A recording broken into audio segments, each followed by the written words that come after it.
ونستغفره ونستهديه ونتوب إليه ونعوذ بالله من شرور أنفسنا ومن سيئات أعمالنا من يهده الله فلا مضل له ومن يضلله فلا هادي له والصلاة والسلام على رسول الله وعلى آله وصحبه ومن دعا بدعوته وسنى بسنته وجاهد بجهاده إلى يوم الدين. سبحانك لا علم لنا إلا ما علمتنا إنك أنت العليم الحكيم ولا حول ولا قوة إلا بالله العلي العظيم. رب اشرح لي صدري ويسر لي أمري واحلل عقدة من لساني يفقهوا قولي. اللهم رب يسر ولا تعسر ربي أتمم بالخير. اللهم فقهنا في الدين وعلمنا التأويل وارزقنا فهم النبيين وحفظ المرسلين وإلهام الملائكة المقربين يا أرحم الراحمين. اللهم أغننا بالعلم وزينا بالحلم وأكرمنا بالتقوى وجملنا بالعافية. اللهم زدنا علما نافعا وألحقنا بالصالحين. اللهم اجعلنا من المتقين. اللهم اجعلنا من عبادك الصالحين. اللهم اجعلنا من العلماء العاملين. اللهم اجعلنا من الذين يستمعون القول ويتبعون أحسنه والحمد لله رب العالمين. الفاتحة. أعوذ بالله من الشيطان الرجيم. بسم الله الرحمن الرحيم. الحمد لله رب العالمين الرحمن الرحيم مالك يوم الدين إياك نعبد وإياك نستعين اهدنا الصراط المستقيم صراط الذين أنعمت عليهم غير المغضوب عليهم ولا الضالين آمين. Yang dimuliakan Tuan Imam, ahli tan kuasa surau, tuan-tuan, puan-puan sidang jemaah yang dirahmati Allah. Alhamdulillah, dengan izinnya pada malam ini kita sambung pelajaran tauhid kita, kitab Aqidatun Najin, akidah umat yang terselamat oleh Syekh Zainal Abidin Patani. InsyaAllah pada malam ini kitab Rumi, kita sambung pelajaran kita muka surat 148. Yang pegang kitab Jawi muka surat 55. Dari atas tu baris 1, 2, 3, 4, 5, 6, 7, 8, 9, 10, 11, 12. Daripada atas kitab Jawi muka surat 55 baris yang ke-12. Daripada perkataan bermula bahagia dan celaka itu. Kitab Rumi 148. Ada tajuk tu, tulisan kasar, bahagia dan celaka takdir Allah. Ataupun dengan kata lain, baik buruk itu sudah ditentukan oleh Allah. Jadi ini dalam perbincangan tajuk besarnya dulu, sifat yang harus bagi Allah SWT hanya satu saja. Harus Allah SWT melakukan apa saja, baik ataupun buruk. Kalau bahasa Arabnya dulu, fi'lu kulli mumkinin aw tarkuhu, memperbuat Allah SWT terhadap makhluknya ini atau tidak memperbuat harus bagi Allah SWT, terpulang pada dia. Jadi baik buruk itu sudah ditentukan oleh Allah. Apa hukumnya bagi Allah SWT melakukan itu harus saja, tidak wajib dan tidak mustahil. Yang wajib dulu dah kita bincang 20 sifat secara detail. Yang mustahil juga sudah kita bincang 20 sifat lawan kepada yang wajib. Adapun yang harus ini satu saja, memperbuat atau tidak memperbuat. Jadi di sini tajuknya bahagia dan celaka takdir Allah. Bahagia dan celaka itu telah ditakdirkan sejak azali lagi, tidak berubah dan tidak saling bertukaran.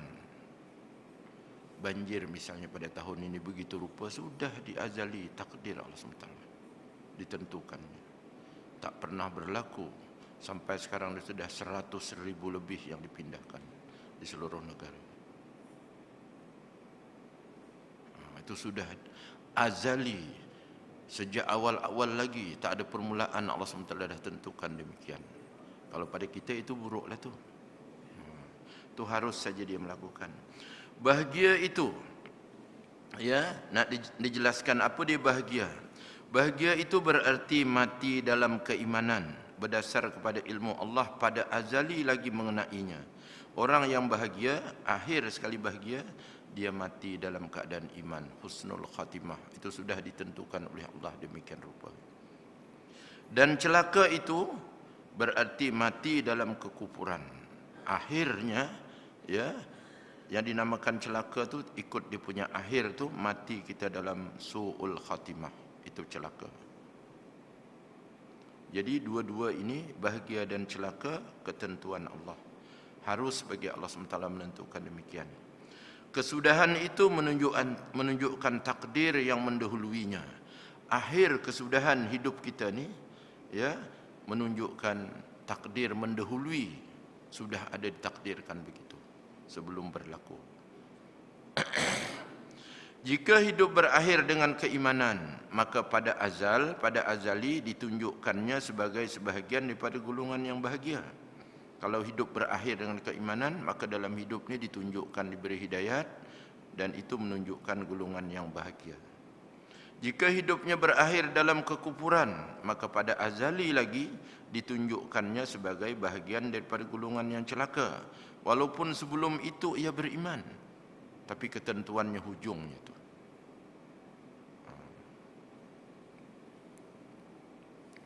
Jadi apa-apa juga yang berlaku itu akhirlah, akhir kehidupan.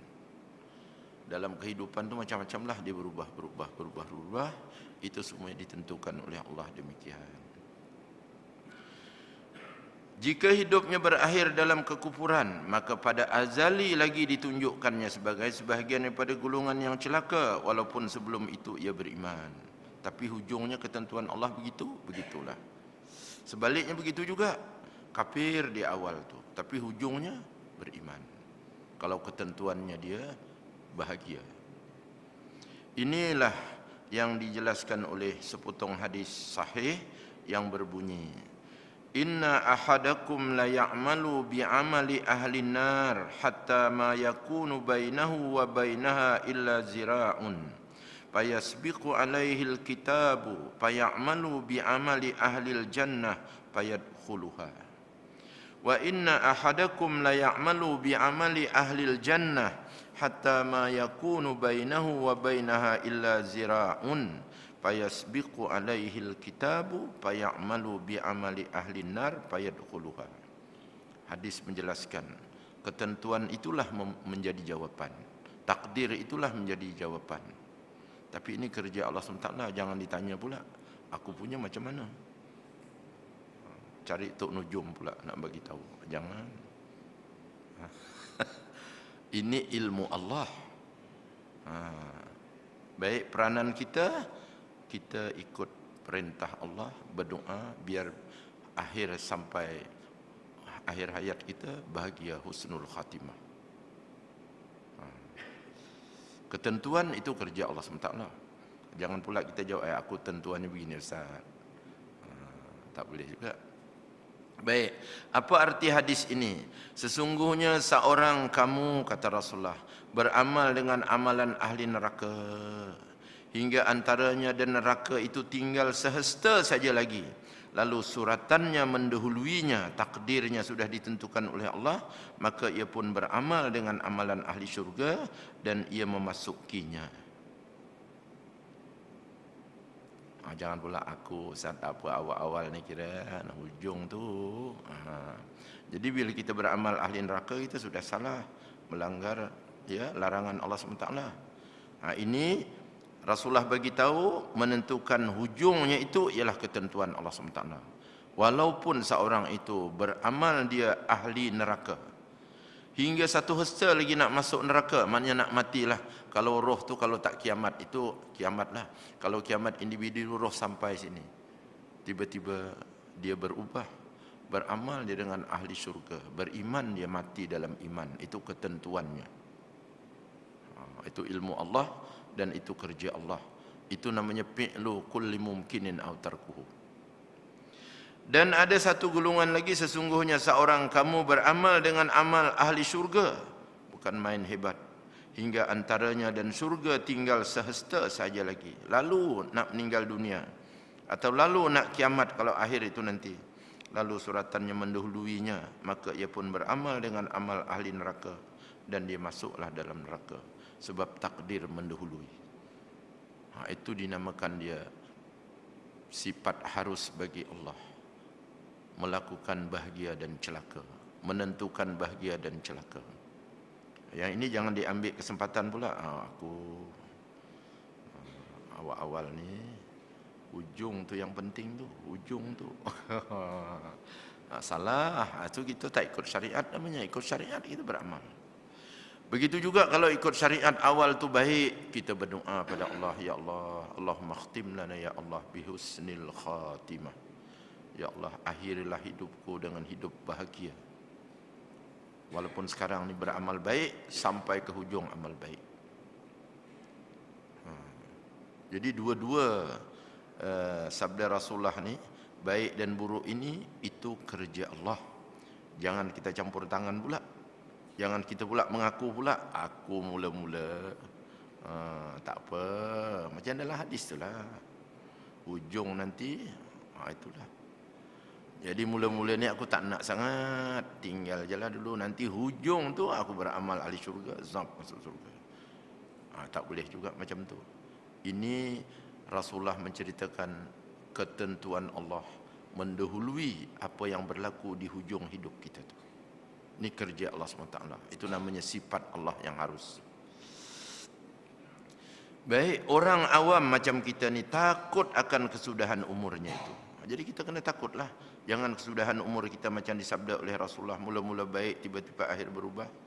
Itu yang doa. Mohon pada Allah SWT. Sementara orang khawas ni orang istimewa. Orang-orang saleh, ulama-ulama, para wali, lebih takut akan takdir yang terdahulu. Kita orang awam ni takut kesudahan umur kita. Takut tak bahagia. Kita lah, mudah-mudahan itu paling kurang lah. Tapi orang khawas bukan takut itu, dia takut takdir bukan oleh Allah itu. Maknanya dia lebih ke depan lagi takut dia. Kalau kita jarak jauh lah, kita takut pintu tu. Tapi orang khawas dia bukan pintu tu, di jalan raya tu dia dah takut dah. Maknanya takdir tu dia sudah takut dah. Lain tuan-tuan, makam kita lain. Kita orang awam ni takut kesudahan umur pun. Alhamdulillah dia tu. Jangan umur kita diakhiri dengan su'ul khatimah. Kita nak husnul khatimah. Itu kita orang awam. Tapi orang khawas, dia bukan itu yang dia takut. Ketentuan Allah yang Allah tentukan tu dia takut. Apa rupanya? Maknanya dia ke depan lagi pada kita. Itu makam orang-orang wali, orang-orang khawas. Demikianlah pegangan gulungan Asy'ariyah, ulama tauhid kita, dan gulungan Maturidiyah, Abu Mansur Maturidi, yaitu bahagia ialah keimanan masa kini dan celaka itu kekufuran masa kini juga. Hujung tu kita doa pada Allah Subhanahu Wa Taala, sebab itu kerja Allah Subhanahu Wa Taala. Jadi sekarang ini kita nak beriman daripada sekarang. Hujungnya itu ketentuan Allah, kita mohon pada Allah SWT. Itu yang orang khawas dia takut ketentuan tu. Kita takut hujung tu nanti. Kita dah dekat, kalau ibarat tu nyawa dekat sini baru takut. Orang khawas dia sebelum tu dia takut dah. Takdir Allah tu jangan dia ditakdirkan sebagaimana disabdakan oleh Nabi. Tu belain dia punya apa? Prihatinnya tu. Kita prihatin juga, tapi prihatin dah dekat leher. Orang prihatin, kalau ibarat kita sekarang ni, prihatin bila sudah banjir. Orang khawas dia prihatin sebelum banjir tu. Kita bila banjir dah tenggelam, Allah, ya Allah. Baguslah tu, orang awam lah. Tapi orang khawas dia sebelum banjir dah prihatin. Mudah-mudahan Allah peliharakan kami. Jaga jangan sampai berlaku. Walau bagaimanapun baik jugalah. Kalau tak takut kesudahan umur tu lagi teruklah. Bubuh sajalah Ustaz. Taruhlah situ. Terpulang pada dia lah. Itu parah lah. Jadi mengikut pendapat ulama tauhid kita macam itulah.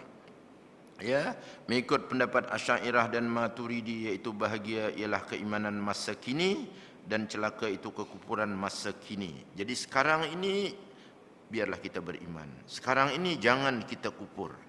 Akhir hayat itu ketentuan Allah SWT. Begitu saja kerja kita. Jangan pula macam hadis ni. Yang penting akhir tu Ustaz, awal ni tak kisah. Jangan. Itu kerja Allah SWT, jangan baca-baca tu. Yaitu tidak dilihat pada akhir umurnya. Yang akhir umur itu ketentuan Allah. Yang Rasulullah sebut itu kerja Allah. Kita lihat kita sekarang. Hujungnya itu kita mohon pada Allah SWT supaya Allah beri macam kita hendak. Orang yang bahagia ialah orang mukmin masa kini, dan apabila mati dalam kekufuran maka ia jadi celaka, sedangkan sebelumnya ia bahagia. Jadi itu kita tak nak. Sekarang mukmin bahagialah, tapi akhirnya kufur, celakalah. Jadi bahagia, celaka. Itu kita tak nak. Yang bahagia celaka berubah tadi itu kerja Allah. Perbuatan harus bagi Allah, dia nak memperbuat terhadap makhluknya begitu. Orang yang celaka ialah orang kafir masa kini, dan apabila mati dalam keimanan ia bertukar menjadi bahagia, sedangkan sebelumnya ia celaka. Orang kafir itu kita tak tahu, itu kerja Allah SWT. Ini ada cerita lah. Aksiden di jalan raya. Tersepit orang kafir itu. Jadi adalah bomba, pertolongan bomba. Dia nak potong dia punya besi yang menindih orang tu kan. Jadi ialah pertolongan bomba itulah, bawa mesin nak basuh. You mau selamat ke? Maulah, dia kata. Kamu ikut saya lah. La ilaha illallah Muhammadur Rasulullah. Dia buat syahadah. Syahadah pula dia nak selamat. Asyhadu an la ilaha illallah wa asyhadu anna Muhammadar Rasulullah. Mati terus dekat situ. Mudah-mudahan mati dia bahagia. Ketentuan sudah ditentukan oleh Allah. Ada aksiden tu pula. Yang tolong tu pula bomba pula tu. Bomba pula, you mau selamat ke tidak? Maulah. Ikut saya lah. Dia mau selamat. Selamat. Ini cerita lah. Cerita ini berlakulah, ada kawan dia. Ya, kalau kena orang macam itu semua janji Allah sudah disusun tu. Yang penyelamat ini, yang orangnya ini, yang ini macam ni, yang ini macam ni. Sebab janjinya itu dinamakan takdir. Itu sudah ditakdirkan oleh Allah. Baiklah, itu dua-dua antara Asy'ariyah dan Maturidi sama. Perselisihan pendapat antara golongan Asy'ariyah dan golongan Maturidiyah itu ialah anda sah mengatakan aku seorang mukmin insya-Allah. Baik, kalau ditanya orang sekarang ni, kita tak tahu hujung kan? Tapi kalau orang tanya, anta mukmin ke? Ana mukmin insya-Allah. Baik, antara dua Maturidi dan antara Abu Hasan Asy'ari dan Maturidi, macam mana kalau kita jawab macam tu? Kalau orang tanyalah, anda sah mengatakan aku seorang mukmin insya-Allah. Ada insya-Allah tu macam mana, boleh tak? Mengikut pendapat golongan Asy'ariyah, begitulah insya-Allah. Sebab hujung tu tak tahu. Hujung tu ketentuan Allah saja. Tapi insya-Allah jika dikehendaki oleh Allah. Tetapi tidak sah dikaitkan dengan masyayikh, dikaitkan dengan masyiah mengikut pendapat golongan Maturidiyah. Tapi orang Maturidiyah tak, jangan kata insya-Allah. Anta mukmin, mukmin. Asy'ariyah anta mukmin insya-Allah. Jadi itu yang berbeza pandangan. Boleh tak dikaitkan insya-Allah? Ikut Abu Hasan Asy'ari boleh. Mengikut Maturidi jangan. Kau mukmin, mukmin. Kau Islam, Islam. Tak payah insya-Allah. Itu saja yang berbeza. Sebab akhir tadi sama, kita tak tahu itu ketentuan Allah.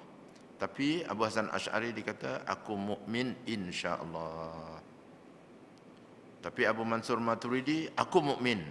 Noktah dekat situ. Jangan kata insya-Allah. Kita tak tahu itu kerja Allah Subhanahu Wa Taala. Jadi antara dua tu apa dia punya hujah? Berselisih antara dua golongan ulama tauhid Ahli Sunnah wal Jamaah ni Dua-dua tu kesimpulannya perselisihan pendapat antara kedua-dua golongan itu terletak pada lafaz sahaja. Aku mukmin, aku mukmin. Aku mukmin, aku mukmin. Tapi yang satu kata insya-Allah. Jadi pada lafaznya itu berbeza, yang satu lagi tak ada insya-Allah. Jadi berbeza di antara lafaz saja. Kerana kedua-duanya berbeza pendapat tentang maksud lafaz sa'adah dan syaqawah, tetapi bersependapat tentang segala hukumnya. Tentang sa'adah dan syaqawah itu yang berbeza. Sa'adah bahagia, syaqawah itu celaka. Lafaz saja yang berbeza, tapi pendapatnya sama, hukumnya sama. Hujungnya itu kita mohon pada Allah SWT. Itu Allah punya kerja. Jadi kalau ikut Abu Hasan Asy'ari tadi, insya-Allah jika dikehendaki oleh Allah, bagus jugalah. Kalau tak nak pun aku mukmin. Maksudnya tetaplah sampai akhir, tak payah insya-Allah. Baiklah, dalam hal ini Syekh Ibrahim Al-Laqani berkata, ada lagi satu kitab tuan-tuan. Nanti insya-Allah kalau khatam kitab ni kita pindah kitab satu lagi. Nama kitabnya tu Jauharatut Tauhid, yang dikarang oleh Ibrahim Laqani, pakai syair saja, dan dihurai, disyarahkan oleh Ibrahim Bajuri, dan diterjemah dan juga dirumikan, sudah diterbitkan juga oleh Syekh Mujibur Rahman, seorang ulama daripada Indonesia. Itu atas pada kitab ni lagi lah. Perbincangannya lebih kurang, tapi pendekatannya mungkin ada yang bertambah dan sebagainya.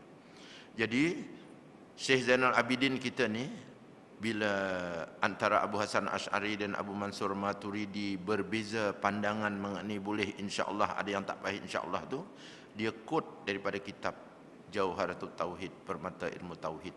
Apa kata Ibrahim Laqani dalam hal yang kita bincang tadi? Wa indana lil abdi kasbun kullifa wa lam yakun muassiran fal ta'rifa.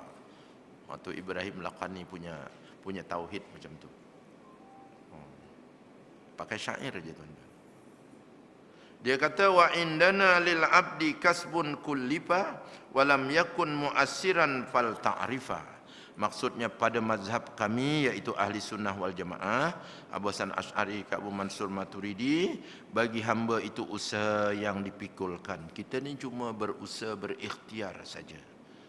Usaha ikhtiar kita tidak boleh menentukan apa-apa jawapan. Yang menentukan jawapan ialah ketentuan Allah. Kata Ibrahim Laqani, mudah saja. Jadi wa indana lil abdi kasbun kullifa, pada mazhab kami iaitu ahli sunnah wal jamaah, bagi hamba kita ni dia berusaha saja yang dipikul, yang dibeban, yang disuruh oleh Allah berbuat. Ketentuannya itu keharusan bagi Allah SWT, nak menjadikan orang tu apa, terpulang pada dia. Dan ia tidak memberikan kesan. Kerja kita, usaha kita tak boleh memberikan jawapan. Maka hendaklah engkau mengetahuinya. Kita kena tahu. Jadi kalau bahasa tauhid, bahasa agama tuan-tuan, usaha ikhtiar itu dinamakan syariat. Kita ikut arahan, kita ikut panduan, kita ikut agama. Itu namanya syariat. Syariat itu pekahlah, hukum agama kita. Hakikat Allah Subhanahu Wa Taala saja yang tahu. Jadi maksudnya bukan bila bekerja dah hebat dah sekarang ni, oh mesti jangan.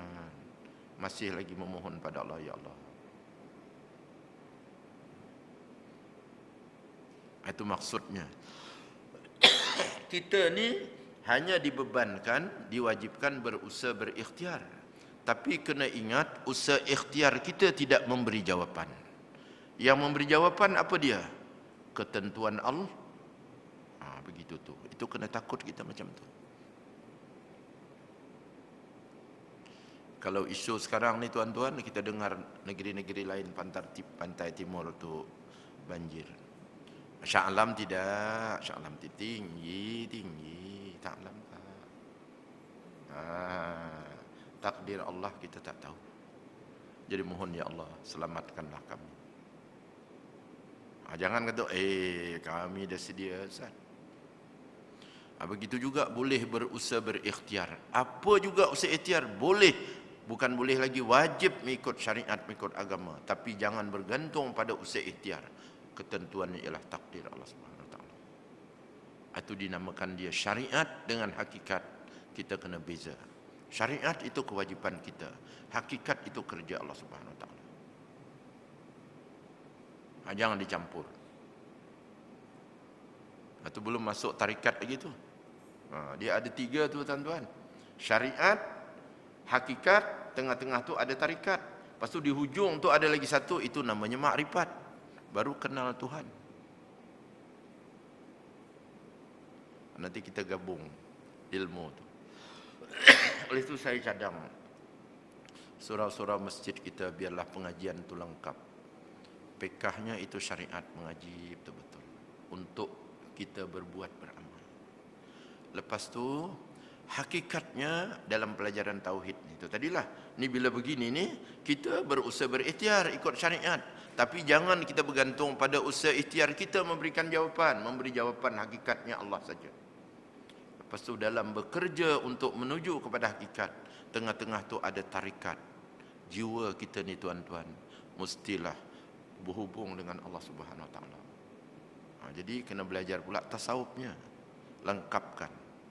Tauhid ada, fiqh ada, tasawuf ada. Barulah 3 itu mencapai kepada kenal dengan Tuhan. Namanya makrifat. Baru lengkap. Bahasanya mudah tuan-tuan. Syariat, tarikat, hakikat, makrifat. Malam ni pun habis dah. Hafal dah. Hafal malam ni, hafal tamat dah. Macam itulah susunannya. Barulah kita kalau diuji apa semua kita tahu. Bila kita berusaha berikhtiar kita tahu kita siapa, kita hamba. Bila berlaku apa-apa itu dari Allah. Itu namanya hakikatnya semuanya Allah. Jadi apa-apa juga dalam kehidupan kita ni begitu juga tuan-tuan. Berusaha berikhtiar untuk cari kehidupan. Kita wajib. Dapat tak dapat itu ketentuan Allah. Itu jangan ditanya tu. Itu dia yang menentukan. Sudah ada sejak azali. Itu kalau bekerja lah. Kalau bekerja mencari rezeki, begitu juga yang lain-lain. Jadi bila begitu kita kenal, oh itulah Tuhan kita Allah yang menentukan segala-galanya. Makrifat itu dia. Kalau dia kata berusaha berikhtiar dah letih, dah tak dapat-dapat, tak guna punya, itu tak kenal Tuhan tu dia. Tak makrifat orang itu. Itu kalau bahasa ringkas. Baik, itu sedikitlah sentuhan Ibrahim Laqani. Pada mazhab kami ahli sunnah wal jamaah, bagi hamba itu usaha yang dipikulkan, dibeban oleh Allah, kita wajib berusaha. Dan ia usaha ikhtiar itu tidak memberikan kesan, bukan memberi jawapan, maka hendaklah engkau mengetahuinya. Siapa yang memberikan jawapan? Takdir Allah, ketentuan Allah. Itu namanya hakikatnya Allah. Baik. Apa maksud hamba pula diterangkan dalam Ibrahim Laqani ini. Wa indana lil abdi, dalam syairnya, di sisi kita ahli sunnah wal jamaah, bagi seorang hamba tu, siapa dia hamba, dia nak terangkan. Maksud hamba itu ialah seluruh makhluk yang melakukan perbuatan ikhtiari. Kita ni buat usaha ikhtiar kita lah. Ikhtiar kita berusaha berpandukan syariat. Ini boleh, ini tak boleh buat, cantik-cantik. Berhasil, tak berhasil bukan kerja kita yang menghasilkan itu. Yang menghasilkan sebenarnya takdir Allah SWT. Oleh sebab itu kalau tauhidnya kuat, lantas dia bersyukur, alhamdulillah. Allah yang berikan aku begini-begini sesudah dia berusaha berikhtiar. Kalau tak berhasil, orang yang bertauhid pula, dia tahu Masya Allah, ini sudah Allah tentukan begitu. Dia tak putus asa, tak letih dia buat kerja lagi, buat kerja lagi. Itu tauhid. Sebab hakikatnya semuanya Allah, bukan kerja kita tu syariat saja. Jadi yang dimaksudkan hamba seluruh makhluk melakukan perbuatan ikhtiari, usaha kita tu. Baik, apa pula maksud perbuatan ikhtiari? Maksud perbuatan ikhtiari ialah usaha yang bergantung kepada keupayaan kita dan bergantung kepada kudrat kita yang baru ini untuk melakukan sesuatu. Itu dinamakan di ikhtiar. cari, pilih kita, usaha kita mengikut syariat. Apa yang kita nak usahakan, jangan yang salah pula. Yang salah usaha ikhtiar juga, tapi itu tidak mengikut syariat namanya. Usaha ikhtiar mengikut syariat, itu dinamakan diikhtiari, kita pilih yang baik, yang baik, yang baik. Dikatakan juga ianya iradah. Ikhtiar juga dikatakan dia iradah yang baru, kehendak kita. Kita nak itu, nak ini. Kehendak kita tu selaraskan dengan agama. Itu dinamakan dia syariat. Itu maknanya orang berdiri di atas syariat. Berbuat dia apa yang dikehendaki oleh syariat. Bila berjaya, bukan kerja dia, bukan usaha dia menjayakan. Sebenarnya sudah ditentukan oleh Allah sejak azali. Oleh itu, alhamdulillah. Dia tak bangga, tidak sombong, tidak bongkak, tidak takabur. Sebab Allah tentukan sebelum dia buat, sudah tercatat dekat rumah. Yang dia buat itu untuk melaksanakan syariat saja, kewajiban sebagai hamba. Itu kalau berjaya. Kalau tak berjaya, dia tak putus asa, tak kecewa, tak letih dia. Tetap dia mengabdi diri kepada Allah SWT. Kerja dia tak berhasil, tapi kerja dia itu adalah dikira ibadat kepada Allah SWT. Itulah peranan tauhid, tuan-tuan. Dengan itu maka segala sesuatu itu bergantung kepada 4 perkara. Sesuatu yang kita nak buat ni ada 4 perkara. Pertama, iradat, kehendak yang telah disebutkan terdahulu. Yang kedua, kudrat, perbuatan. Allah jadikan kita kuasa melaku.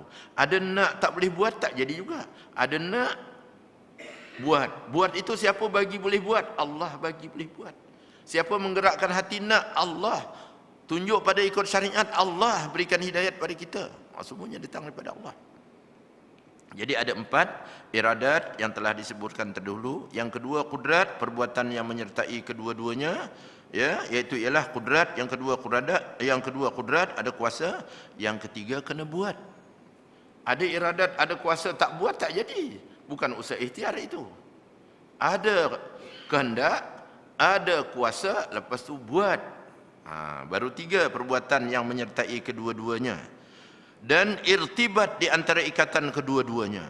Jadi bila iradat dan kudrat bergabung, baru dinamakan ikhtiar. Jadi ikhtiar kita ni, tuan-tuan, ada 4.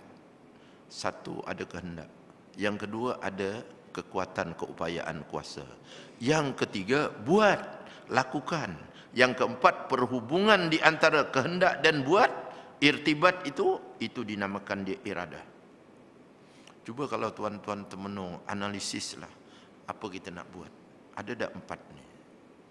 Kalau ada 4 ini, itu namanya ikhtiar kita. Hidup kita wajib berikhtiar. Wajib berusaha mengikut syariat. 4 perkara ini. Kehendak, kudrat, buat, dan irtibat. Gabungan di antara 2, dikombainkan 2. Boy, combine pula. Jangan dipisah pula, kehendak lain, buat lain, jangan. Itu dinamakan dia ikhtiar. Itu dinamakan dia perbuatan ikhtiari. Yang itu tu kalau ditanya boleh memberi jawapan tak? Tak boleh. Yang memberi jawapan mana? Ketentuan Allah, takdir. Dekat Lauh Mahfuz sudah ada. Habis kalau tak memberikan kesan, buat apa kita buat? Kewajipan sebagai seorang hamba. Itu dinamakan di syariat. Agama kita menyuruh begitu. Berdasar kepada tafsir usaha dengan irtibat ini, yang mana kudrat bergantung dengan makdur, maka kudrat kita bergantung kepada yang kita kuasakan itu, yang kita mampu itu, maka ia bukan makhluk. Kerana ia sebahagian daripada perkara-perkara, ya, perkara-perkara iktibariyah. Jadi pertambatan di antara kehendak dan kuasa itu namanya amrun iktibari. Kita tak dapat nak lahirkan apa kehendak kita, apa kuasa kita. Itu semuanya kurniaan Allah. Itu dinamakan iktibari saja, dalam pemikiran saja ada, tapi nak lahir, nak asingkan dalam makmal tak boleh, tuan-tuan. Oleh tauhid ni tak boleh dimakmalkan. Dalam internet lagi tak boleh. Dia kena di dalam jiwa ni saja. Itu pula kerja tauhid ni. Jangan nak dibuka-buka makmal boleh dah Ustaz nampak. Dengan mikro, dengan apa. Tak nampak. Kehendak kita tu tak nampak. Itu dinamakan dia kurniaan Allah semua kepada kita, hamba-Nya. Berdasar kepada tafsir usaha bergantung dengan iradat, baik usaha amal tadi bergantung dengan kehendak yang baru, makanya dianggap makhluk. Jadi usaha kita tu makhluk. Adapun kehendak dengan gantung dengan kekuasaan itu semuanya kurniaan Allah. Bukan kita punya itu Allah beri. Oleh sebab itu kadang-kadang tu ada orang yang kuasa tapi iradah tak ada. Kadang ada iradah, kuasa tak ada. Tapi bila dua-dua ada, itu maknanya Allah kurniakan. Ini kalau dikaitkan pula, apa hubung kait dengan ketentuan? Atau kalau Allah kehendaki, dia adalah dia punya selaras tu. Dia punya apa nama tu? Dia punya partner tu kan. Ngam semua. Ngam tu bahasa tahulah. Maknanya sesuai nak mencapai itu. Jadi oleh sebab itulah kalau cerita tadi husnul khatimah dengan su'ul khatimah tu dia ada penyesuaiannya. Kalau orang itu ditentukan oleh Allah dia husnul khatimah, dari awal dia baik sampai ke hujung juga dia baik. Kalau orang itu ditentukan oleh Allah misalnya su'ul khatimah, kadang-kadang pada awal baik di hujung dia pula tak baik. Kadang-kadang daripada awal tak baik, hujung juga tak baik. Tapi itu kita jangan baca, itu kerja Allah. Kerja kita, ikhtiar kita tadi, usaha itu tadi mengikut syariat. Ketentuannya itu Allah Subhanahu Wa Taala yang menentukan. Mereka telah memberikan dua definisi mengenai usaha. Usaha kita tahu usaha ikhtiar kita tu yang mana usaha tu? Kehendak dengan kuasa itu kita tak boleh nak dilahirkan, itu iktibari. Tapi usaha kita tahu. Apa dia usaha tu pula? Cuba kita cari usaha. Ada dua pengertian. Pertama, ianya sesuatu yang berlaku dengan makdur, berlaku dengan yang sudah ditentukan oleh Allah. Usaha tu dia berlaku dengan apa yang ditentukan oleh Allah. Allah dah tentukan begitu, dia berusaha begitu. Itu dinamakan dia usaha. Jadi dia tidak terhalang, terus jadi dia macam tu, itu dinamakan dia usaha. Itu satu pengertian. Ianya sesuatu yang berlaku dengan makdur, dengan sesuatu yang ditentukan oleh Allah, yaitu yang dikuasai orang yang berkuasa, yang tidak sah ya ketunggalannya dengan arti ia terikat dan bergantung atau berkehendak, ya bergantung ataupun kehendak mengikut yang mendahului dua qaul yang jatuh makdurnya seperti gerak, bersepakat dia disertai dengan ketiadaan sah pihak yang berkuasa di mana hamba itu tunggal dengan makdur itu dan sah tidak berkongsi dalam kuasa dan tidak memberi sebarang kesan mana-mana pun. Baiklah, bila kita berusaha tuan-tuan, itu pengertian pertama, iaitu ialah berlaku dengan apa yang ditentukan oleh Allah. Yang ditentukan itu takdir namanya. Tapi usaha kita tu sesuai dengan makdur. Tapi dua itu jangan digabung tahu. Ketentuan itu Allah punya, usaha tu kita pun. Itu maksudnya tu. Nak senang. Jadi usaha itu bila dia berjaya, dia sesuai dengan ditakdirkan oleh Allah Subhanahu Wa Taala. Jadi makdur yang ditentukan itu namanya takdir, itu kerja Allah Subhanahu Wa Taala. Usaha kita buat itu kerja kita. Jadi kerja kita dengan makdur tu bila dia bersesuaian selaras, dia akan memberikan jawapan. Artinya, boleh dah Ustaz kalau ditakdirkan macam tu dia akan berlaku macam tu kita tanpa berusaha? Tak boleh, jadi jabariyah kita. Dah Allah tentukan kita kaya, Ustaz tak payah usaha, duduk diam aja, nanti dia bagilah emas. Bum jatuh. Jadi ahli sunnah wal jamaah tuan-tuan dikena ada usaha ikhtiar kita dan ketentuan Allah itu memang sudah ada. Jadi Allah berikan hidayat, kehendak kita tu dengan kemampuan kita, lepas tu kita lakukan, kalau Allah kehendaki kita berjaya, dia selaras dengan makdur. Jadi artinya ahli sunnah wal jamaah, dia tidak macam Jabariyah. Jabariyah kalau sudah ditentukan oleh Allah SWT, usaha ikhtiar kita tak memberikan kesan, buat apa usaha ikhtiar? Diam sajalah. Salah, ahli sunnah kena berusaha berikhtiar. Takdir itu ketentuan Allah. Jadi usaha kita tu, dia kalau selaras dengan ditentukan oleh Allah, dia berjaya. Jadi berjaya itu pula bukan usaha kita. Berjaya itu ialah ketentuan Allah. Jadi jangan jadi Jabariyah. Kalau Jabariyah dia tak nak berusaha. Sebab dah ditentukan. Yang memberi jawapan ketentuan buat apa buat. Ini dia nak menghurailah. Nanti kalau kita jumpa tentang Jabariyah, tentang Qadariyah ni, kita ahli sunnah wal jamaah. Ada usaha, tapi usaha bukan memberi jawapan. bersesuaian dengan yang ditentukan oleh Allah, maka berjayalah dia. Jadi bukan usaha kita yang menentukan sudah dekat Lauh Mahfuz dah, sejak azali lagi. Baik, ada pula orang-orang Qadariyah, Mu'tazilah. Bila dia berusaha berikhtiar, dia tidak selaraskan dengan ketentuan Allah, maka dianggap usaha ikhtiar dia itulah yang memberikan jawapan. Atau timbul salah juga. Apa salahnya? Dia lupa kepada Allah Subhanahu Wa Taala yang menguasai segala-galanya. Fi'lu kulli mumkinin aw tarkuhu, tu dia hilang dekat situ. Dia rasa dia berbuat, bukan Allah yang melakukan dan menentukan itu. Itu orang Qadariyah. Qadariyah, Mu'tazilah. Oleh itu dia bangga dengan dia berbuat berjaya. Takabur dia, angkuh dia, sombong dia. Dia tak tahu itu semuanya ketentuan Allah. Jadi jangan jadi Qadariyah, Mu'tazilah, mengaku usaha dia menjayakan, dan jangan pula macam Jabariyah, tak nak usaha, tak nak ikhtiar. Kita duduk tengah-tengah, ada usaha, ada ikhtiar. Makdur, ketentuan itu Allah. Usaha ikhtiar kita punya, ketentuan itu Allah punya. Kalau selaras, berjaya. Kalau tak selaras, tak berjaya. Yang menjayakan itu ketentuan Allah. Itulah dia ahli sunnah wal jamaah.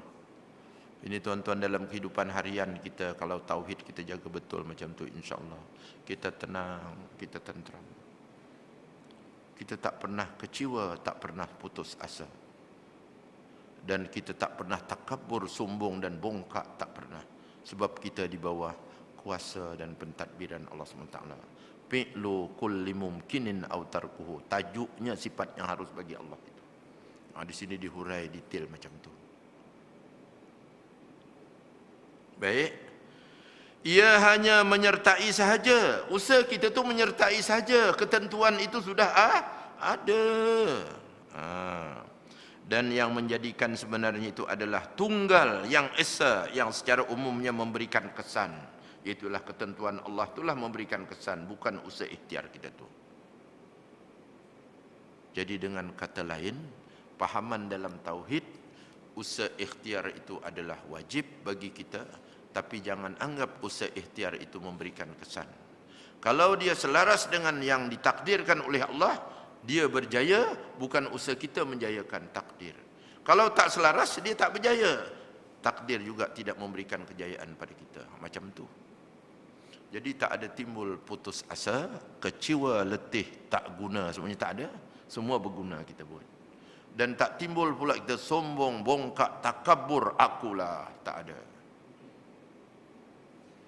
Itu kalau dalam bahasa ahli sunnah wal jamaah, pahaman ahli sunnah wal jamaah ni ibarat macam, dulu kita jumpa dah, macam susu di antara darah dan najis, baina damin wa parasin, di antara darah di atas, di bawah tu najis. Di mana susu duduk tengah-tengah. Labanan sa'iran lisyaribin, susu yang lazat diminum. Padahal duduknya di antara dua. Atas sikit aja darah, bawah sikit aja najis. Itu pahaman ahli sunnah wal jamaah. Oleh sebab tuan-tuan, dengan sendirinya kitab kita ini memberikan perbandingan pahaman antara pandangan Jabariyah dan antara pandangan Qadariyah, Mu'tazilah, dan duduk tengah-tengah tu ahli sunnah wal jamaah. Itu dalam usaha harian lah. Itu pengertian usaha yang pertama. Nak senang tuan-tuan, tauhid kita ni, hari-hari kita bertauhid. Makan tuan-tuan, nasi kan, mi ke nasi ke roti ke apa semua, makanan sedap. Nasi itu tak kira lah, nasi Melayu ke nasi Arab ke, tak kisah. Itu usaha ikhtiar kita saja. Yang mengenyangkan bukan usaha ikhtiar kita tu, Allah. Itu tauhid lah tu. Berubat tuan-tuan, wajib kita berubat, usaha ikhtiar. Sembuh kita, bukan ubat itu yang menyembuhkan. Allah makdur. Kalau bahasa orang-orang kampung tuan-tuan, jodoh Ustaz. Jodoh, makan ubat ni jodoh. Jodoh, sembuh. Bukan ubat itu menyembuhkan, Allah, sebab dia selaras usaha ikhtiar kita dengan makdur. Kalau bincang tauhid ni tuan-tuan semua, ke bawah tu diurut begitu. Apa-apa juga kerja kita macam tu. Jadi kita tenang. Oleh sebab itu tuan-tuan, tak timbul masalah. Yang kita timbul masalah ni kadang-kadang bila kita pergi ke klinik perubatan tak guna punya doktor ni. Ingat doktor ke yang menyembuhkan? Usaha ikhtiar saya jumpa doktor. Tapi bila baik pula tu, doktor, ngomboi bukan main, tepuk bukan main lah. Engkau sajalah doktor. Pun salah juga. Jadi macam mana? Alhamdulillah, segala puji bagi Allah yang menyembuhkan. Terima kasih doktor kalau sembuh. Bila tak sembuh juga, alhamdulillah, aku dah buat usaha ikhtiar. Nampaknya tak jodoh lagi doktor. Itu kalau cerita doktor lah perubatan. Ini yang kadang-kadang timbul doktor kena tumbuk apa dan sebagainya. Tak pandai punya doktor ni. Jangan tauhid tak ada, tuan-tuan, tak kenal Tuhan itu, tak makrifat itu. Di sekolah pun begitu juga. Kalau anak tak berjaya, cikgu salah. Cikgu dah mengajar dah. Kalau nak bincang, didapati cikgu kurang ke apa, selibas tak habiskan, itu bolehlah. Tapi jangan disalahkan cikgu tak pandai mengajar. Anak aku tak dapat 5A. Tapi bila dapat 5A, cikgu lah pula urut begitulah. Cikgu lah. Bukan dia, tuan-tuan. Ini tauhid lah ni. Atau ahli sunnah wal jamaah punya kaidah. Ya, macam tu kita bawa, bukan yang hal-hal rezeki yang besar-besar tu, bukan. Itu ta'rif usaha yang pertama. Definisi yang kedua usaha itu ialah apa yang dimakdurkan itu berpunca daripada kudrat. Apa yang ditentukan Allah itu berpunca daripada kuasa yang Allah berikan pada kita, iaitu terikat atau bergantung atau kehendak ataupun bergantung pada kehendak terhadap apa yang telah lalu daripada dua qaul yang berlaku. Makdurnya yang ditentukan itu seperti gerak, ya, bersepakai dia dan menyertainya ketika dalam keadaan makdur ini. Maknanya kehendak dan gerak perbuatan itu dilakukan dengan apa yang dikehendaki oleh Allah Subhanahu Wa Taala. Jadilah dia. Terlebih kurang macam tadi juga, tapi bahasanya lain. Dia daripada dua qaul, dua pandangan yang berlaku. Makdurnya, ketentuannya seperti gerak, bersepakai dia, selari dia dan menyertainya ketika dalam keadaan makdur ini. Dalam makdur itu usaha ikhtiar kita ada, kehendak kita pun ada menuju ke arah itu. Berjayalah dia. Ini kalau dalam tasawuf, tuan-tuan, kita ingat berjaya itu terus saja alhamdulillah. Semua kurniaan Allah pada kita. Hilang, kalau dalam bahasa tasawuf, hilang tu panak. Usaha kita tu tak nampak. Ketentuan itu yang kita rasa dalam jiwa. Itu usaha kita. Diri kita lagi langsung hilang. Diri kita tak ada berbuat apa-apa. Bila kita berjaya, terus alhamdulillah. Atau dia punya tarikat lah pula, dia punya tasawuf tu kena ada tu. Terus dengan Allah Subhanahu Wa Taala. Tempat kudratnya seperti tangan umpamanya. Katakanlah misalnya kan, ini buat teori kita lah. Katakanlah saya nak minum.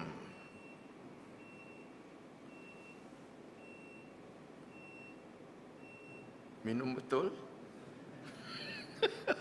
Ini teori pengertian usaha ikhtiar kita. Kan ada kehendak dan ada kuasa, terus kita buat dan bersesuaian dengan ditentukan oleh Allah. Allah tentukan aku ni minum tengah mengaji. Bismillahirrahmanirrahim. Alhamdulillah. Macam itulah tauhid tu. Jangan kata akulah yang ndak, tangan akulah yang ambil air ini. Alhamdulillah terus.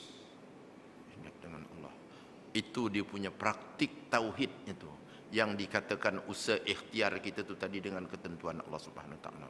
Contohnya, jadi saya je lah yang minum sekali lagi.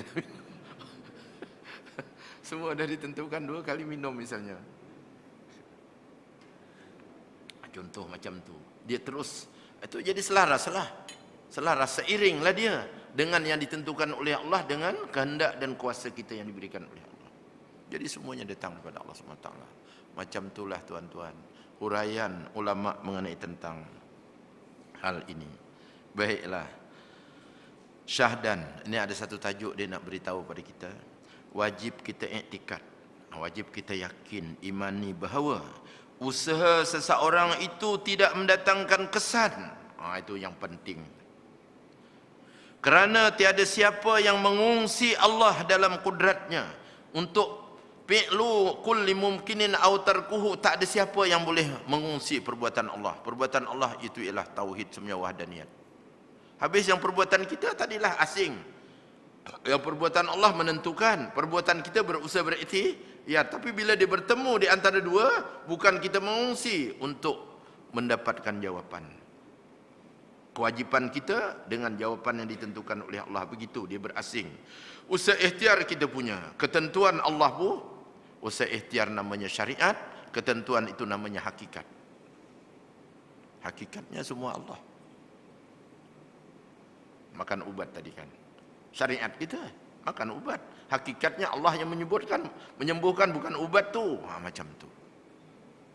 Jadi dia sebagai kesimpulan, wajib kita iktikadkan bahawa usaha kita mesti berusaha syariat. Seseorang itu tidak mendatangkan kesan kerana tiada siapa yang mengungsi Allah dalam kudrat Allah untuk mendatangkan kesan. Kesan semuanya Allah saja. Kita tu maksudnya makhluk kita lah, baik ubat ke, baik apa ke, semuanya tu makanan ke dan sebagainya.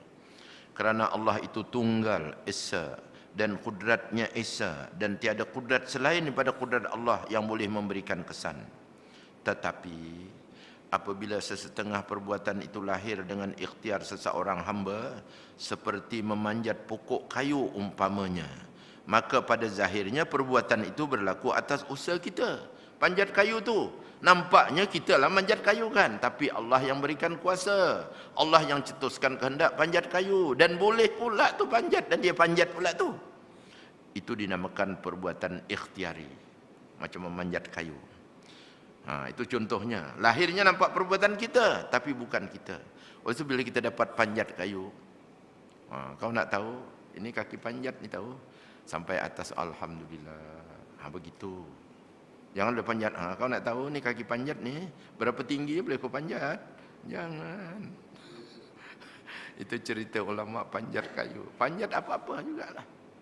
Mesti Allah yang gerakkan, Allah yang lakukan itu untuk kita. Jadi pada lahiriahnya, zahirnya perbuatan itu berlaku atas usaha hamba tersebut.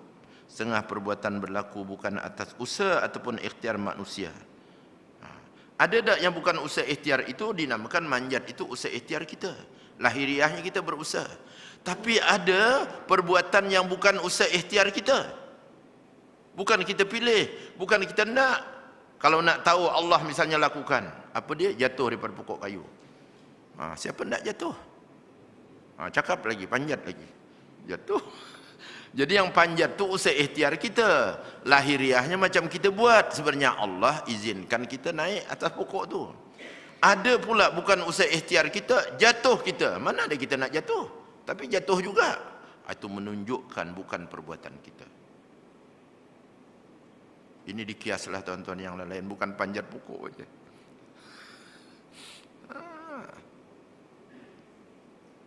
Boleh tu? Tauhid kita ni tuan-tuan cantik. Itu saya cadangkan kita kena mengaji tauhid di kitab kuning tuan-tuan. Kalau ceramah-ceramahan saja tak jadi dia. Ceramah tu yang umum-umum tu boleh bagi apa, bagi motivasi apa sebagainya boleh. Tapi kalau nak detail kena baca kitab kuning. Jadi itulah maksud usaha ikhtiar. Dia nak terangkan itu saja. Ada pula berlaku tak payah usaha ikhtiar. Itu maknanya bukan usaha ikhtiar kita, itu kehendak Allah semata-mata, macam jatuh tadi. Memanjat itu usaha ikhtiar kita. Perbuatan yang lahir daripada manusia secara ikhtiar itu dinamakan iktisab, usaha. Kalau bahasa kita, kasbu, usaha ikhtiar, iaitu usaha.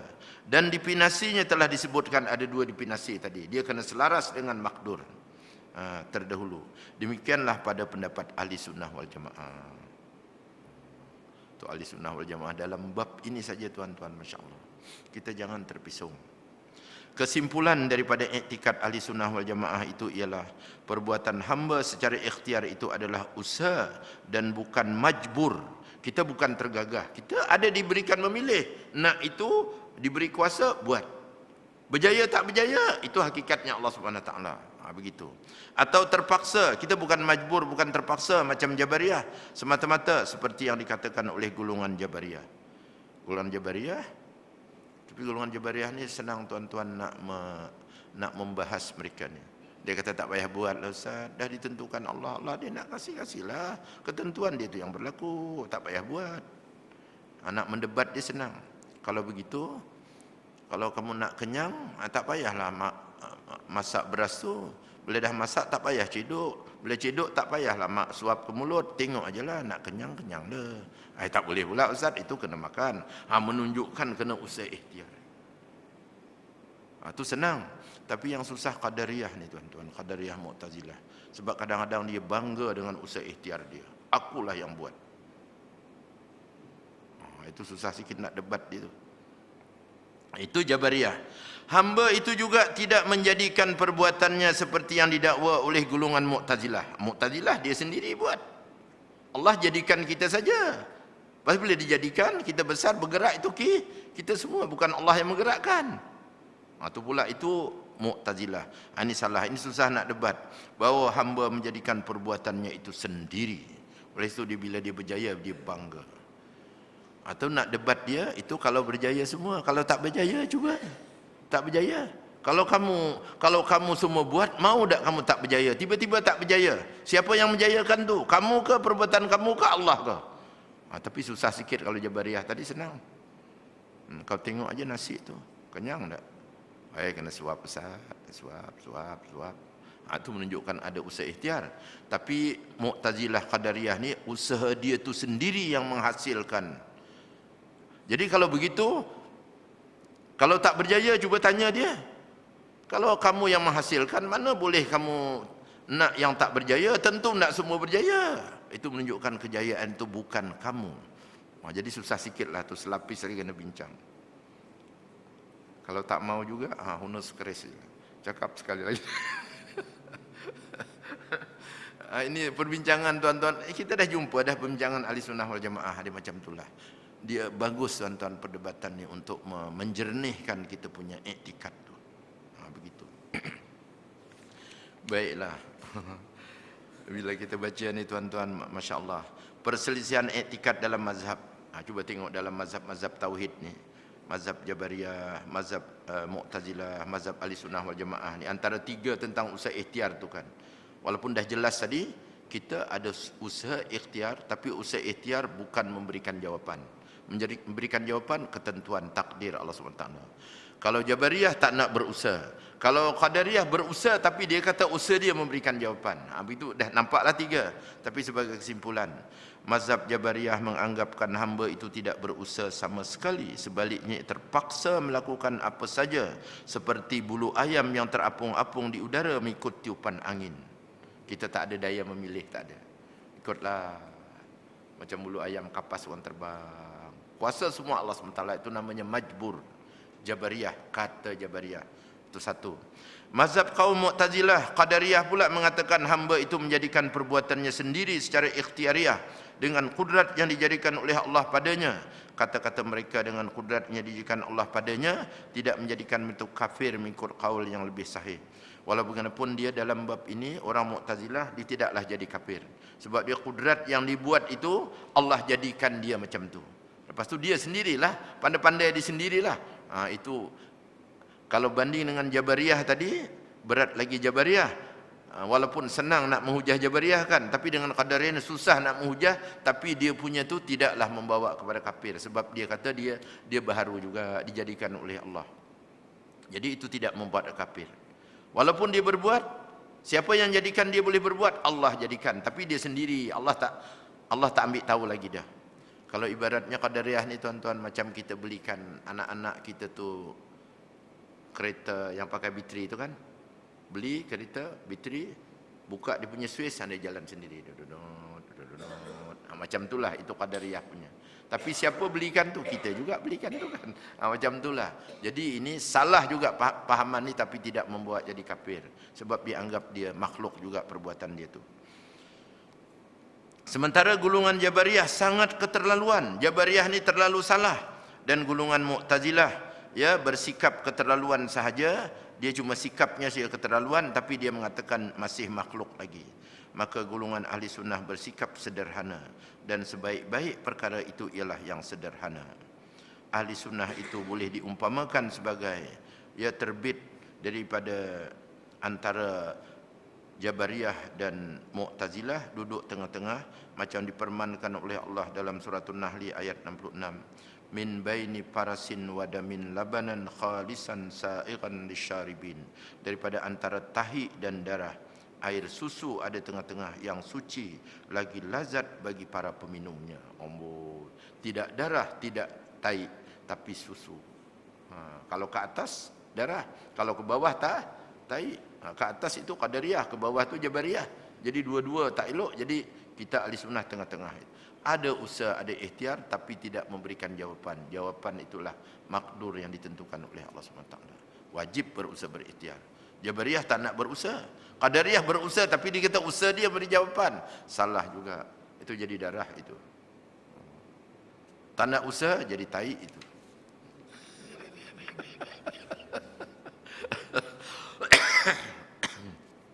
Baiklah, itu mudah saja tuan-tuan.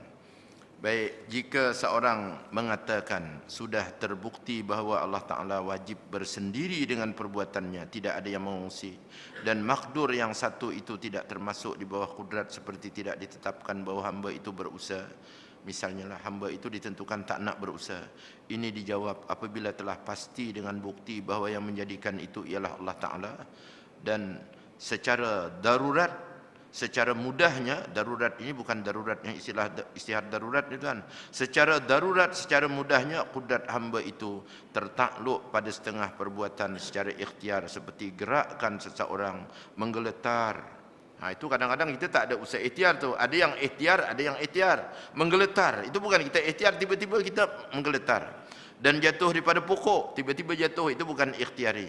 Maka kita tahu bahawa Allah Ta'ala menjadikan segala perbuatan kita yang macam tu.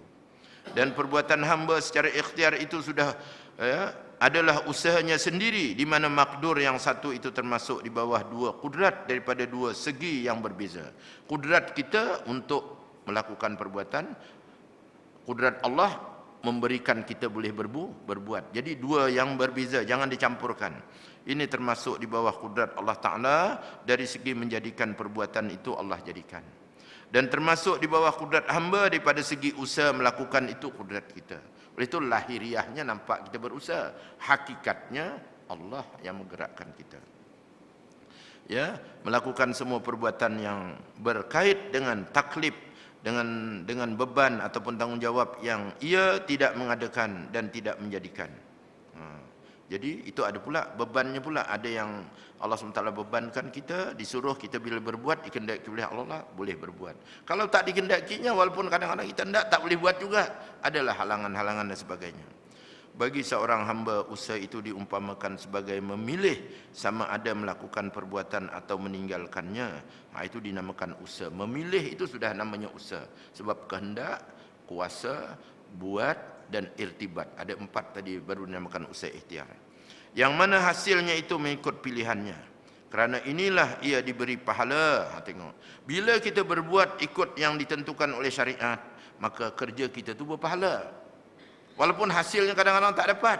Kalau dapat pula, pahala dapat, hasil pula dapat. Dua keuntungan. Kerana inilah diberi pahala atau disiksa atas perbuatan itu. Bila kita pilih pula yang salah, kita berusaha nak pilih salah, maka hasilnya walaupun dapat, tapi kita berdosa sebab menyalahi syarak. Pada hakikatnya, ini main hakikat pula. Pada hakikatnya, semua itu daripada Allah Ta'ala semata-mata. Kita bergerak, Allah gerakkan. Kita berbuat, Allah buatkan. Izin Allah. Walaupun lahirnya nampak kita, tapi hakikatnya semuanya Allah SWT. Dia kutip lagi, Syekh Laqani ada menyebutkan. Ya, berkata lagi dalam nazamnya, dalam kitabnya Jawharatul Tauhid. Falaisa majburan wala ikhtiaran walaisa kullan yaf'alu ikhtiaran. Falaisa majburan wala ikhtiaran walaisa kullan yaf'alu ikhtiaran. Hamba itu tidak dipaksa dalam segala perbuatannya, seperti yang telah dikatakan oleh golongan Jabariyah. Tidak dipaksa, kita ada Memilih, ada daya memilih. Nak ke kiri ke nak ke kanan. Ke kiri misalnya dosa, ke kanan pahala, ada daya memilih. Itu yang bila ke kanan kita pilih pahala, bila ke kiri kita pilih dosa. Tidak macam Jabariyah, serah pada Allah SWT lah. Kenapa Jabariyah cakap macam tu? Sebab dia tak nak Allah tu dianggap zalim. Nanti kalau dia pilih salah, Allah sebenarnya yang menyiksa pula. Zalim, Allah SWT tu menyiksa, padahal dia yang tu kan macam tu. Dan tidak juga dengan ikhtiar. Jadi kita ni tidak ikhtiar, dan tidak juga kita tu tidak ikhtiar kita sepenuhnya, pilihan kita sepenuhnya, tidak juga kita dipaksa oleh Allah SWT, tidak juga kita ada daya memilih, ada pilihan. Atau kalau bincang pula dalam kemanusiaan, Allah berikan lengkap kita tuan-tuan. Matanya, telinganya, hidungnya, akalnya, pikiran hatinya, kelengkapan untuk memilih. Dan diutus pula Rasul nak menjelaskan ini. Jadi itu kita bertanggungjawab dalam hal itu. Ini nak menolak pandangan Jabariyah. Jabariyah kata, kalau disiksanya itu salah dia, zalim lah Allah SWT, sebab dia tentukan disiksa pula. Orang Jabariyah. Baiklah, itu kata Syekh Laqani, falaisa majburan wala ikhtiaran walaisa kullan yaf'alu ikhtiaran. Hamba itu tidak dipaksa dalam segala perbuatannya, dan tidak juga dengan ikhtiarnya sepenuhnya, tidak juga. Pertolongan Allah, dan Allah buat pada kita itu begitu. Tak payah habiskan dah. Ada sikit lagi, kalau saya baca laju boleh dah. Laju sikit je lagi ya. Dan bukan perbuatan yang dilakukannya itu secara ikhtiar. Ini berarti kita wajib iktikadkan bahawa hamba itu tidak dipaksa semata-mata, dan tidak pula ia melakukan segala perbuatannya secara ikhtiar sepenuhnya, seperti yang dikatakan oleh golongan Qadariyah dan golongan Mu'tazilah. Bukan kita sendiri, Allah yang tolong kita ni. Maksud pengarang ialah untuk menolak pendapat golongan Jabariyah yang mengatakan seorang hamba itu dipaksa dan tidak mempunyai sebarang ikhtiar untuk melakukan seluruh perbuatannya, dan ianya seperti bulu ayam yang terapung-apung di udara, ke kanan dan ke kiri mengikut tiupan angin. Penyusun pengarang kitab ni, penyusun ungkapan bait syair Ibrahim Laqani yang mengatakan perbuatan seorang hamba itu bukan semuanya secara ikhtiar, ialah untuk menolak pendapat golongan Mu'tazilah dan Qadariyah yang mengatakan bahawa hamba itu melakukan semua perbuatannya secara ikhtiarnya sendiri, dia sendiri buat. Kita wajib iktikadkan bahawa perbuatan yang lahir daripada seorang hamba itu ada yang secara ikhtiar dan ada yang secara ittirar. Ikhtiar tu pilihan kita, ittirar tu terpaksa kita. Macam naik tadi ikhtiar kita, jatuh itu kita ittirar, terpaksa. Atau secara terpaksa. Hal ini amat jelas dan nyata perbezaan antara keduanya. Syekh Laqani sekali lagi dikutip oleh Zainal Abidin Patani, dia menyebut syairnya, fa'i yusibna fa bimahdil fadli wa yu'azzib fa bimahdil adli. Berhubung dengan dosa dengan pahala ni macam mana? Jika dia memberi kita pahala, maka adalah semata-mata dengan kurniaan Allah. Dan jika dia menyiksa, maka adalah semata-mata dengan keadilannya. Jadi jangan disalahkan Allah SWT. Allah dah jadikan kita macam tu. Jadi tak timbullah neraka, surga itu kezaliman itu sebenarnya. Kalau dia kurnia surga, itu kemurahan Allah SWT. Kalau dia balas neraka, itu keadilan Allah SWT, sebab kita memilih salah. Oleh situ macam tu. Berarti apabila kita tahu bahawa Allah Ta'ala itu bersendirian menjadikan semua perbuatan kita, sama ada yang baik ataupun yang jahat. Itu kembali pada tajuk tadi. Baik buruk itu daripada Allah, dan kudrat yang bersifat baru tidak memberikan kesan sama sekali. Maka jika diberi pahala kerana perbuatan yang baik, ianya adalah daripada kurnianya semata-mata. Jangan sebab aku banyak buat baik, mana pahala. Tak ada, itu kurniaan dia. Dia nak bagi terpulang pada dia. Harus tadi. Jadi kesimpulannya, pahala tak pahala itu harus Allah SWT bagi, bukan wajib. Dan jika disiksanya kerana perbuatan maksiat, maka itu adalah dari keadilan Allah semata-mata. Kerana perbuatan taat dan perbuatan maksiat itu dia yang mengadakannya, dan sebagai tanda yang menunjukkan ikhtiar seorang hamba bagi mendapatkan pahala itu, ya, pahala atau siksa itu yang ada pahala, ada siksa, diberikannya kita ada daya memilih, usaha ikhtiar. Tapi semuanya ketentuan Allah. Jangan pula kata yang tak baik itu Kita sendiri buat. Yang baik je Allah SWT pun salah juga. Baik buruk semua daripada Allah SWT. Jika diberi pahala kepada orang yang melakukan maksiat dan diberi siksa orang yang melakukan kebaikan, sebaliknya lah kan, maka ini adalah sesuatu yang harus terpulang pada Allah SWT. Harus, itulah yang fi'lu kulli mumkinin au tarku sebagai penutupnya. Hatta diterbalikkan macam tu, terpulang pada dia. Orang sembahyang disiksa, dia terpulang. Orang kafir masuk dalam surga, terpulang pada dia. Harus pada akal, itu pada hukum tauhid. Tapi hukum syarak lain. Innallaha la yukhliful mi'ad. Allah tidak menyalahi janji. Itu hukum syarak lain. Hukum Quran, hukum fiqh kita. Tapi tauhid itu harus pada akal, kerana perbuatannya itu tidak ditanya. Tetapi yang ditanya ialah orang yang melakukannya. Sebab Allah nak buat apa saja, tak ada siapa yang menanya. Tapi kita yang kena tanya. Kenapa engkau buat? Itu tu. Sebab kuasa penuh itu. Itu tu. Ahli sunnah dia tepis pandangan Jabariyah dan pandangan Mu'tazilah. Sebagai peringatan, para ulama bersepakat mengatakan anak Adam itu diberi pahala dan disiksa. Dan para malaikat itu mendapat nikmat dan tidak disiksa. Anak Adam manusia kita lah. Ada yang dapat pahala, ada dapat siksa. Tapi malaikat, dia tidak disiksa. Tapi dia hanya mendapat nikmat saja. Tak ada disiksa malaikat. Sementara mengenai jin pula, ada makhluk yang ketiga pula. Manusia, malaikat, jin. Para ulama bersepakat mengatakan jin kafir disiksa di hari akhirat.